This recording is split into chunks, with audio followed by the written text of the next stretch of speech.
Hi, everyone. My name is Lauren Regan. I'm the Executive Director and Staff Attorney of the Civil Liberties Defense Center, and with me is fellow attorney Cooper Brinson. And we're going to present a brief Know Your Rights training that has been specifically designed for the 2016 Break Free campaign. And the training is going to focus on the Pacific Northwest, but we will be interjecting some national information as we go through the training. But if you're not from the Pacific Northwest, it is important that you do your own research to know what your own state and local laws are, because we have not researched every state that is doing a break free action this spring.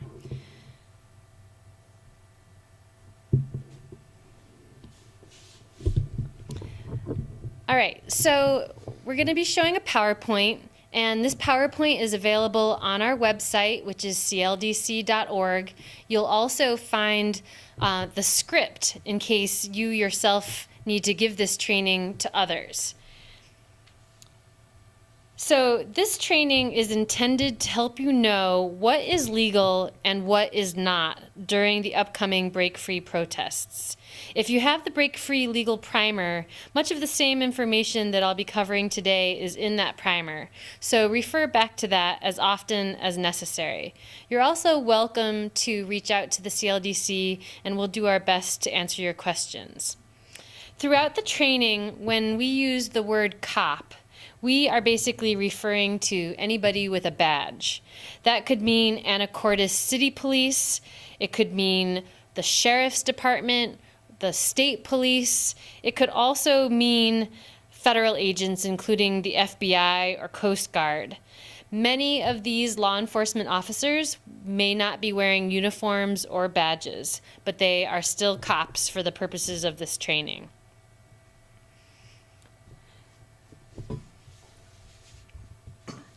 So before you know your rights, you have to know your situation. So before getting into the actual rights portion of this, there's just a few basic things. If you get arrested, you're probably going to have to come back to the county or court where you were arrested. So for our purposes, it's Skagit County Circuit or Superior Court. It could also be the U.S. Federal Court in Seattle. So definitely look up where your action is at and what the local courts are in your area. If you do get arrested, you can end up with convictions on your record. You might end up in jail, you might end up on probation, or a combination of those things.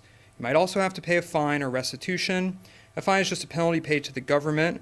Restitution, on the other hand, is money that could be paid to a corporation for damage done to it during, for example, let's say a window is broken or some other property of the corporation's is broken. So also if you're in college or on financial aid, know that an arrest could cause you to risk losing that financial aid, so definitely check the conditions of your financial aid if you're worried about that. And if you are undocumented or here on a visa, your legal right to participate in protests, it may be severely curtailed.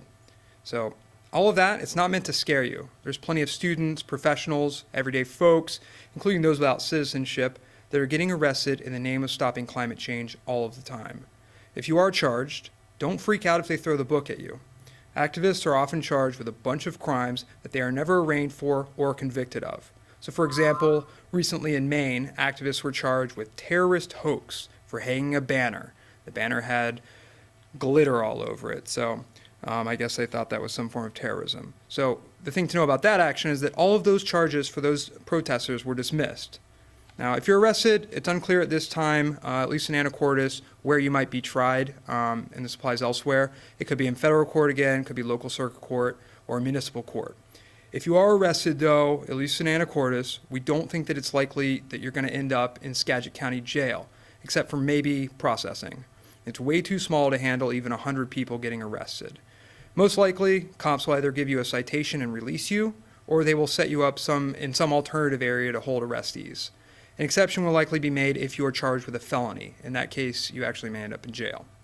Now, as far as bail goes, it's unlikely that you will need it in this instance, but if you do, you're going to need someone else to bail you out. You cannot bail yourself out. So if you take a look at your Break Free legal primer, there's a list in the back of the closest bail bond agencies to Anacortes. If you have the national legal primer, there should be a blank space back there, so go ahead and look up the closest bail bond agencies to the action site or to the jail and jot those down back there. Now, the bottom line of all of this is that if you can't deal with the potential consequences of getting arrested, don't intentionally risk arrest. There's plenty of essential rules filled with limited risk of arrest during an action. If you are willing to risk arrest, the CLDC will support you. Just know what you're getting into first. It makes this whole process a lot easier if you know the potential consequences. And just so you know, this presentation is not intended as legal advice. We are not forming an attorney-client relationship with the thousands of people that might be watching this presentation from afar. All right, next we're going to move on to some basic tips when you are interacting with cops, whether that is at the protest or in your normal life out on the streets. First, you can't lie to cops, but cops can lie to you. It's a criminal offense, for example, to give a false name to law enforcement. But because cops can lie to you while investigating crimes, you should not rely on them to tell you what your rights are. It is not in their best interests for you to know how to exercise your constitutional rights, because it just makes their job more difficult. Know your rights so you can assert them with confidence. Next, make sure and keep your hands visible and don't make any quick movements when you're interacting with cops.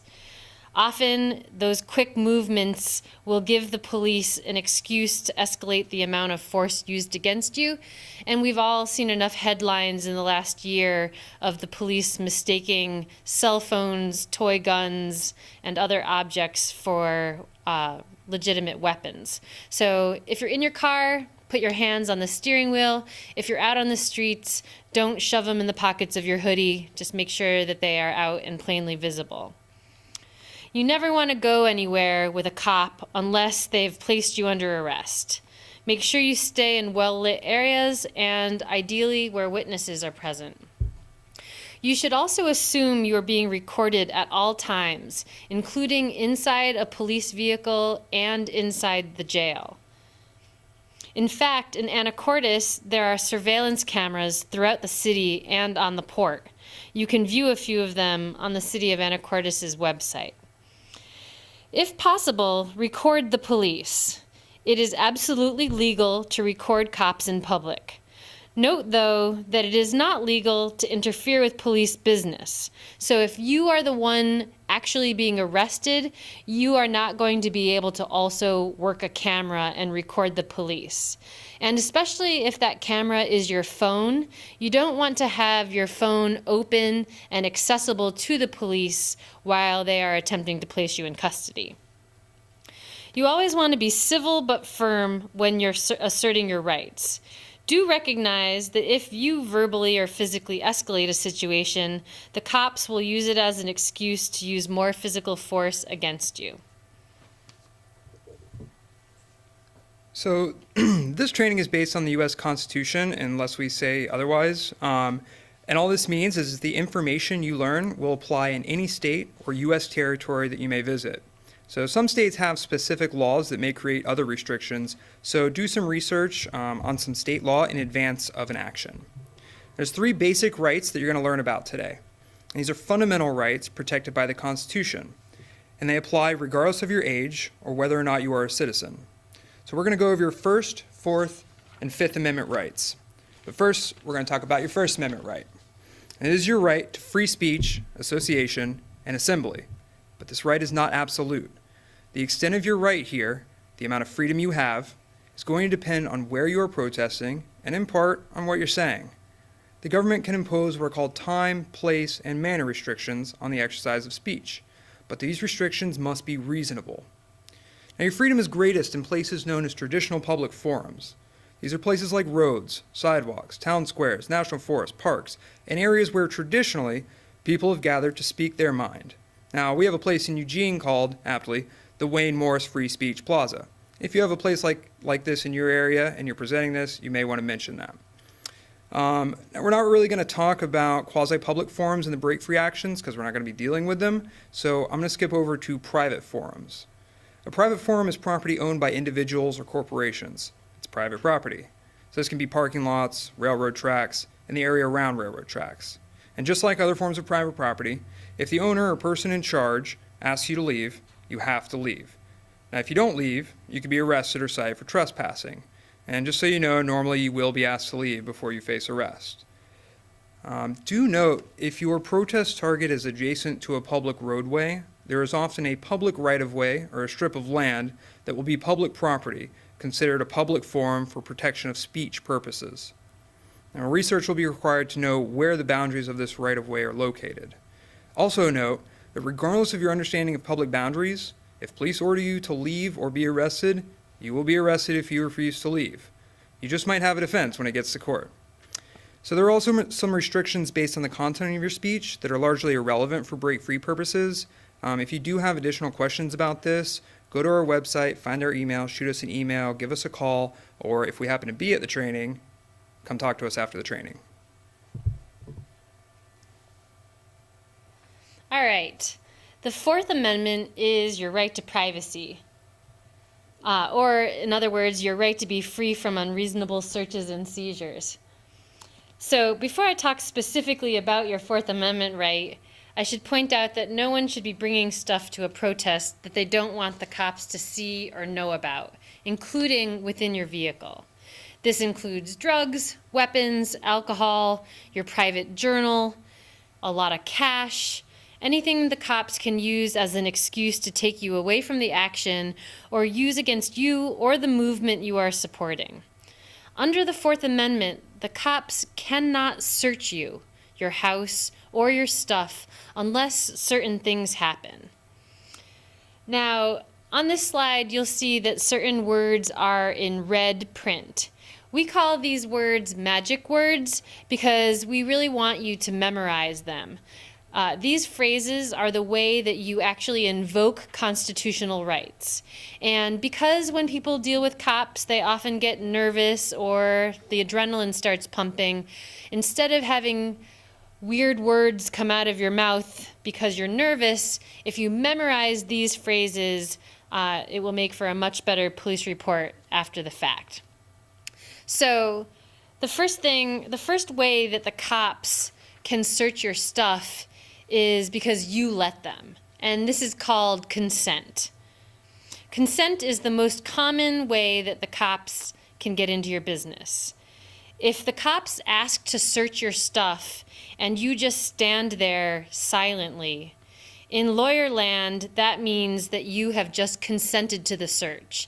In essence, your silence is saying, "Yes, officer, go ahead and search my stuff." You have to say in oral words, "I do not consent to this search." If you fail to assert this constitutional right, then you give up your right to challenge the search in court. They may search you anyway, and if you resist, they may be able to use force against you to effect the search. But if you say, "I don't consent to this search," and in court it turns out that the search was illegal, your lawyer will now have a defense for you that will not only get the evidence thrown out of court, but often will result in a dismissal of all of the charges. The other common way that the cops may legally be able to search you is through the process of a search warrant. If you don't consent to the search, normally cops will have to go get a warrant.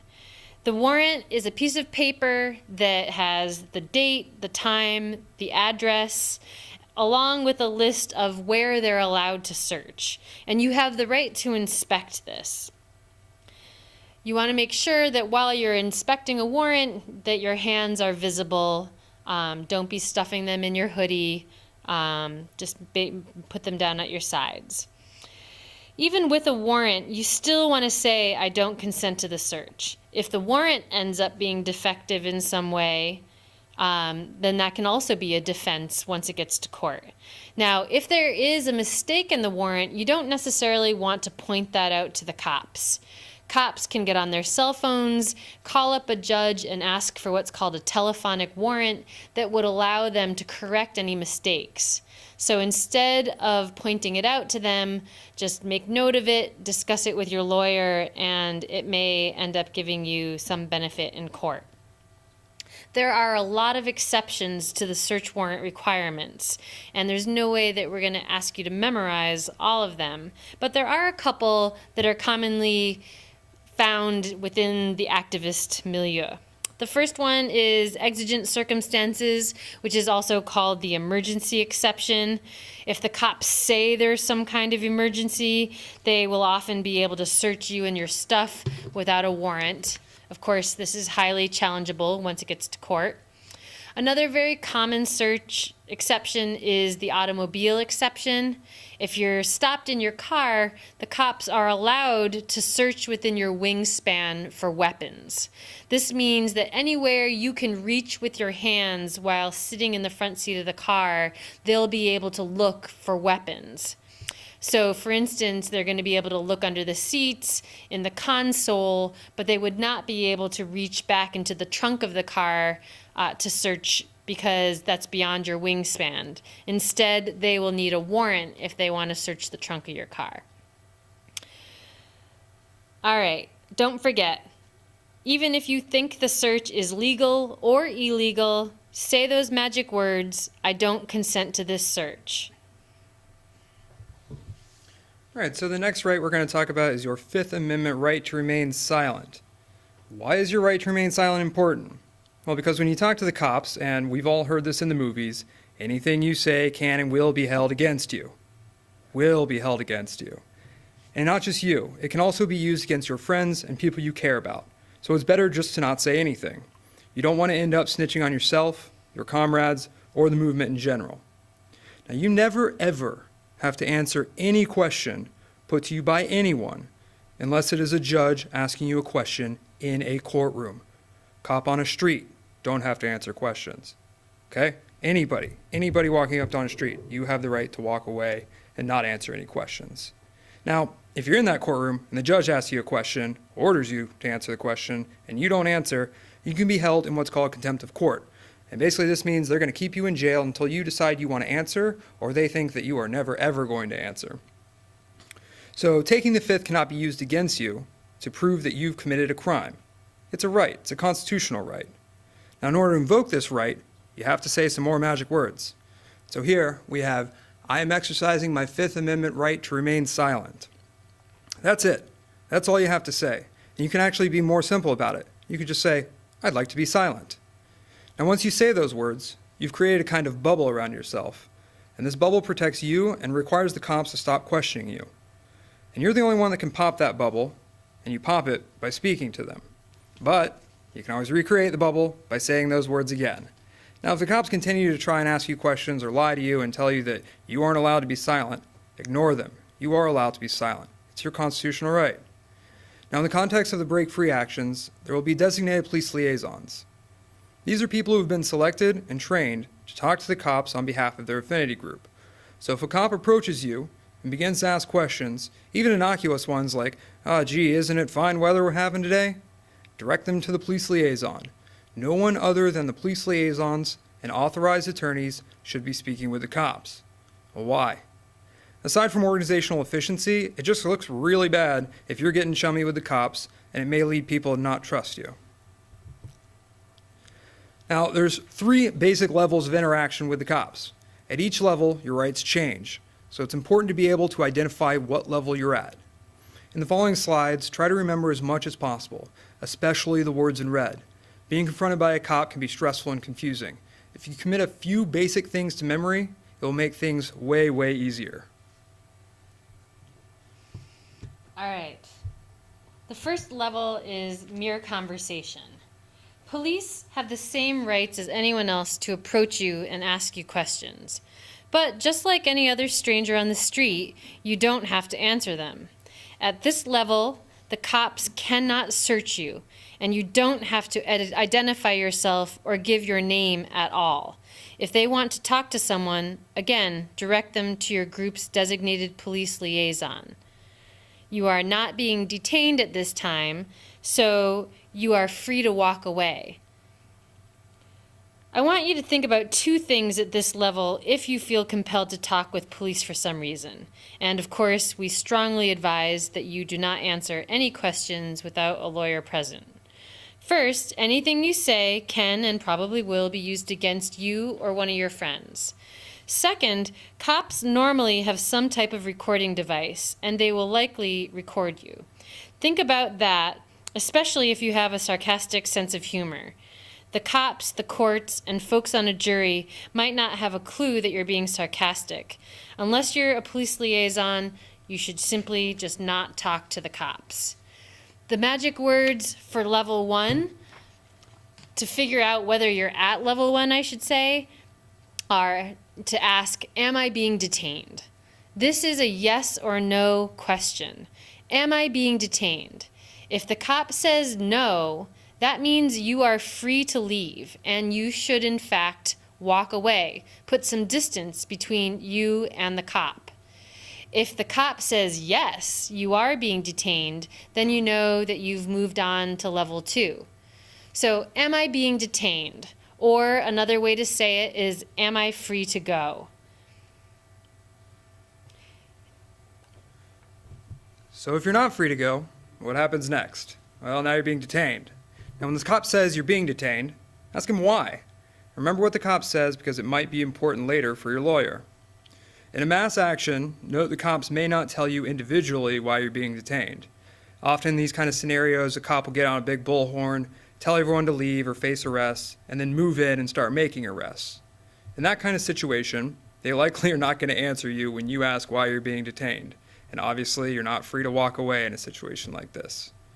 Legal observers wearing bright green hats or armbands or shirts may attempt to get your name for action tracking purposes. Basically, they want to find you if you're in the jail. Now, if you're comfortable with doing so, give them your name so they can make sure that your Affinity Group jail support person has correct info. In other situations where there's not a mass arrest, when you ask why you're being detained, cops may try to give you a roundabout answer. For example, a cop may say, being detained because I say so, or because I feel like it. Well, that's not a good enough reason. The cop has to have reasonable or articulable suspicion. So if he gives you an answer that is too vague, just ask what his reasonable or articulable suspicion is. What is your reasonable, articulable suspicion? That's our magic words here. So, when you're at the detention stage, when you're being detained, you might get patted down. And you have the right to request that a cop of your own gender do the pat down. It's not guaranteed that you'll get one, though. But always remember, I don't consent to this search. At this level, you're required to provide cops with your identifying information. This includes your name, address, and date of birth. In Washington, unless you're driving, you are not required to produce an ID card. Lots of folks advocate not immediately whipping out your ID if you have it, because doing so is an act of privilege. People who are undocumented or trans may not have an ID or have one that they want to show to law enforcement. So it can be important to not show ID, to be in solidarity with them, and to not place additional pressure on people who are more vulnerable to state violence. Discuss whether to bring your ID, if you have one, with your Affinity group. And whether you have to produce ID or not is a state-specific law. So if you are in Washington, Oregon, California, these rules apply. But for other states, you might want to make sure whether or not you need to produce identification to cops or not. So at this stage, besides your name, address, and date of birth, you're not required to give any other information. Not your social security number, your country of origin, where you work, none of that. No additional questions have to be answered at this stage other than your name, your address, and your date of birth. Now know that giving a false name or a date of birth to the cops is a misdemeanor offense, so no forced names here. At this stage, you still have your Fifth Amendment right to remain silent. However, if you don't want to ID yourself, cops can take you to jail in order to verify your identity through fingerprints. So let's go over a little summary here. And these are our magic words. Again, am I being detained? Why? What's your reasonable, articulable suspicion? Have to give your name, address, date of birth. I don't consent to this search, and I'm invoking my Fifth Amendment right to remain silent, or I want to remain silent. And here, well, this is your Sixth Amendment right. I want a lawyer. Also remember at that stage, the police are going to be able to do a pat-down search that's only supposed to be looking for weapons. All right, level 3 is being placed under arrest. So normally the police are going to tell you that you're at this stage by simply saying you're under arrest. Then you'll be placed in handcuffs, or during mass actions, you may have plastic zip ties used.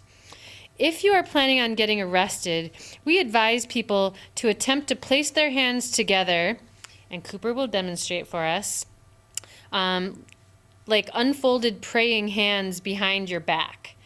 Try to keep your hands in that position to reduce the rubbing of the handcuffs on the nerves that go down the outside of your wrist. Sometimes, if you are kept in cuffs or the plastic zip ties for a long time, basically bruising can occur to these nerves that could potentially be permanent. Zip ties are extra uncomfortable, but the more you move around in them, the worse they get. You also have the right to demand that the cops check your cuffs for tightness, but normally you should not even be able to fit a finger between your skin and the cuff. They are supposed to be somewhat tight. If you have a disability, you should make it known to law enforcement at this time.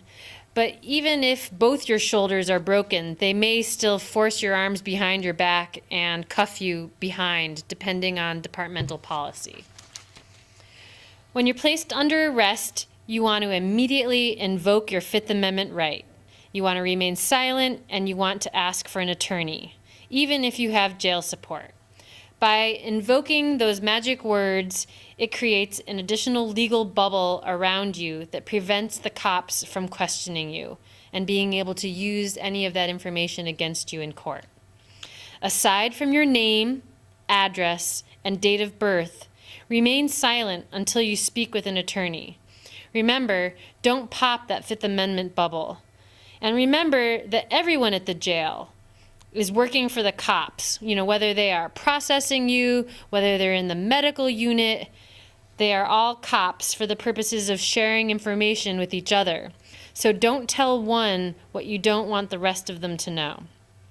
If you are injured in any way, immediately notify the jail or cops. If you're in jail, put it in writing if you can. Now is not the time to act tough. If you're on prescription medication, carry a copy of the prescription with you if you anticipate potentially being arrested. Even if you have your medication in your pocket at the time you're arrested, the jail or law enforcement normally won't let you take it. They will normally have to get it from an outside pharmacy. Having your actual written prescription will speed that process up. You'll need to be assertive and repetitive about getting your meds. Tell the jail exactly when you need them and what happens if you don't get them on time.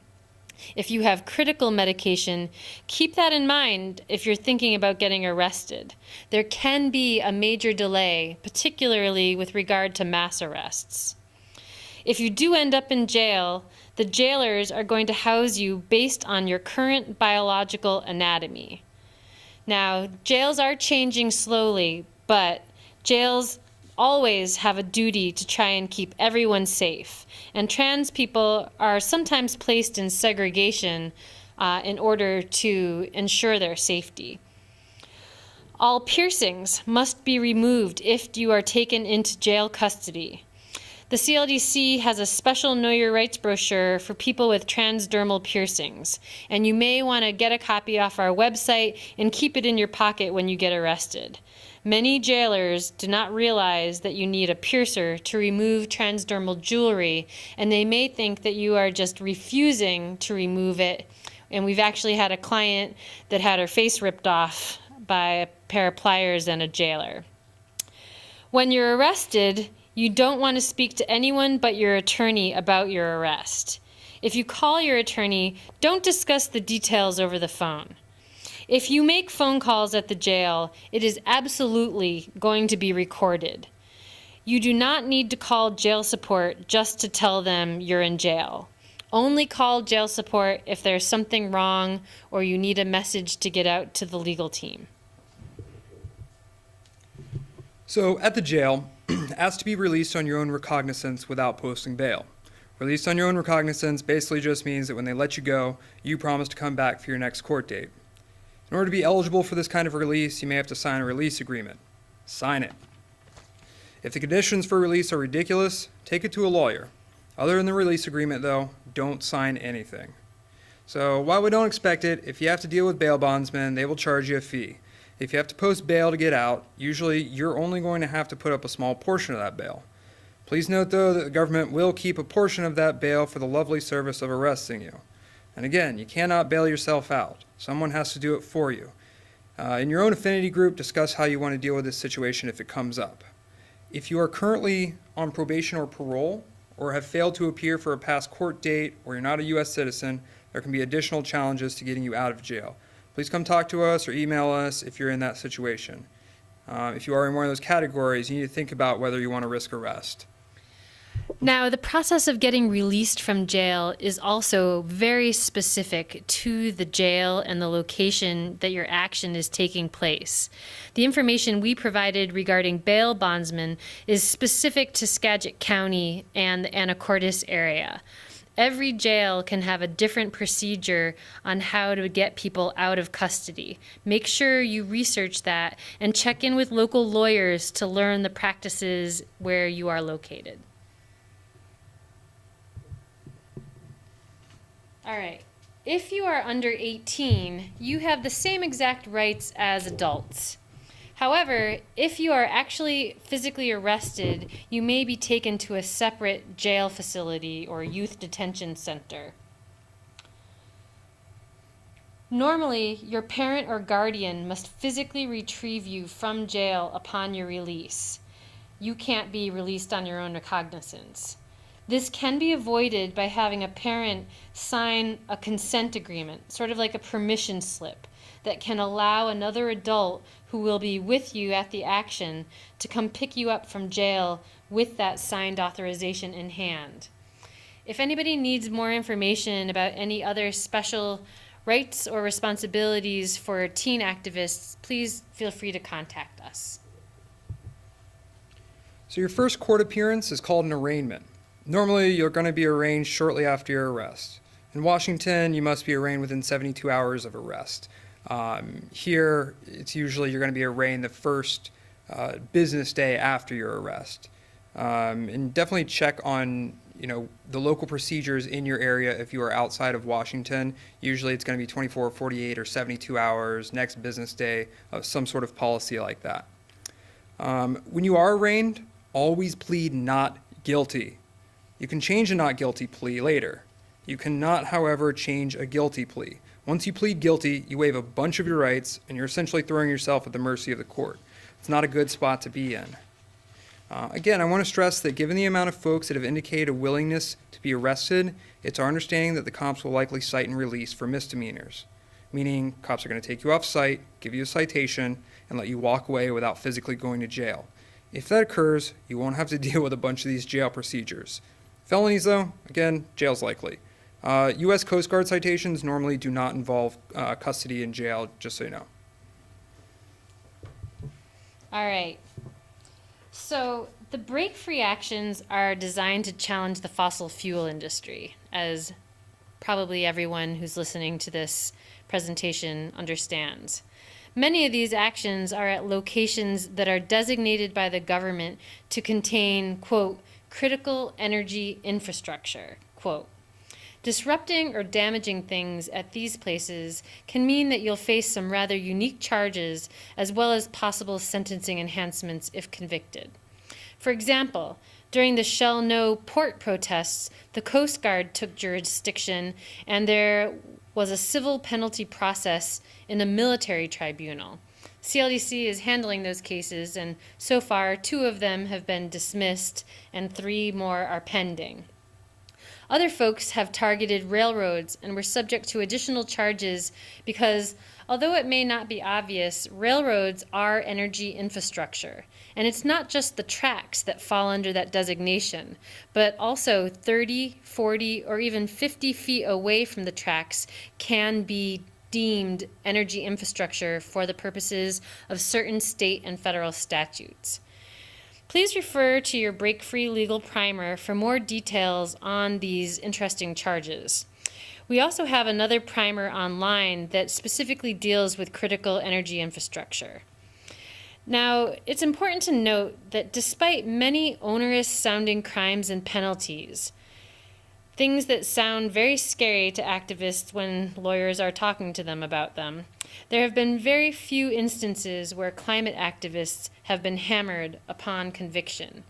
We want you to know the potential risks, but also know these risks are fairly low at this time. Cop watching.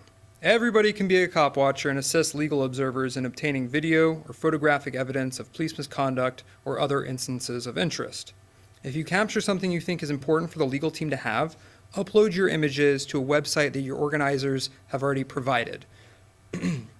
Before you upload unedited action footage to YouTube, Facebook, Dropbox, or other corporate servers, consider that video intended to document abuses by police could also be used in legal proceedings against folks risking arrest, if you capture crimes being committed, that is. If you are able to be identified as the videographer or person who posted the video, also know that the state could attempt to subpoena you to a trial or grand jury designed to prosecute you or your friends. All right. As part of this movement to address the extreme urgency of the impacts of climate change, people arrested in actions against the fossil fuel industry and other extractive industries are attempting to assert what's called a necessity or choice of evils defense. In order to even present this defense, you have to meet certain requirements and get permission from a judge to present it to a jury for their consideration. First, faced with two evils, you choose the lesser evil. In this case, the greater evil is the destruction of the planet, and the lesser evil is breaking a law. The greater evil must be an imminent or extremely likely harm, or a harm that is already occurring, like the effects of climate change, and your actions are meant to prevent that harm.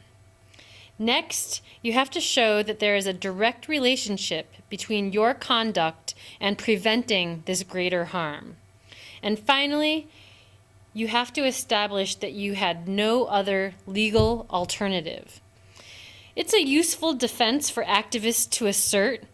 It's a great way to keep the issues of your campaign in the media and in the public domain, but don't count on it to get you out of trouble, because very often courts will not allow you to argue the necessity defense to the jury. In addition, the break-free actions are meant in part to highlight the extreme urgency of the need to protect the earth. Part of the messaging is about the necessity of acting now to protect the atmosphere, with the understanding that the atmosphere is in what's called the public trust. When something is in the public trust, it means that the government has a duty to protect it for the welfare of the people. Not protecting the public trust may be a violation of the Constitution. CLDC has been getting creative with other activist defenses that may be used to keep the story focused on the issues of the campaign. Have your lawyer contact us as needed. But do know, in the 19 years that I've been an activist lawyer, I've only had a judge allow the necessity defense on 2 separate occasions.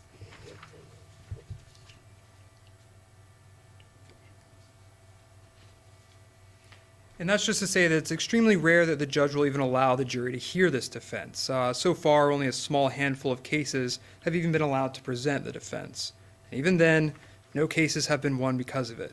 In the Delta 5 case, for example, the defendants were allowed to present the necessity defense, but the judge later instructed the jury to disregard it. But those defendants were acquitted in part. Again, though, don't bank on this defense. Affinity groups. So by now, you should know that the Pacific Northwest Break Free organizes in smaller affinity groups to ensure effective, safe actions. You should also be organizing in smaller affinity groups in other locations as well. Each affinity group should have at least their own jail support person and someone to attend campaign updates, including legal briefings. Check in with organizers after this training if you don't have an affinity group yet. Come to the CLDC legal team table or contact cldc.org if your affinity group has legal support needs or if you want to participate as a legal observer. We will be doing legal observer trainings, and in order to be a legal observer, you must go through one of these trainings. All right. So, in conclusion, we want to leave you with a few additional resources. First, if you're cop watching, there will be a website where you can upload videos and photos that will assist lawyers in defending activists in court. Again, please be aware that uploading to corporate servers like FaceCrack could be risky. If you see something that looks like police abuse or misconduct, report it.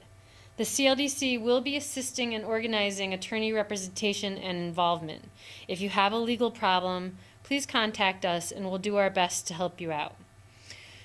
We also recommend that you check out the St. Paul Principles. These are principles that were developed during protests against the RNC and DNC a few years back, and their goal was to improve solidarity and cross-movement organizing. We've also included a resource for Canadian citizens who may face arrest, as well as a resource about undocumented folks that may get arrested and what they can expect as well.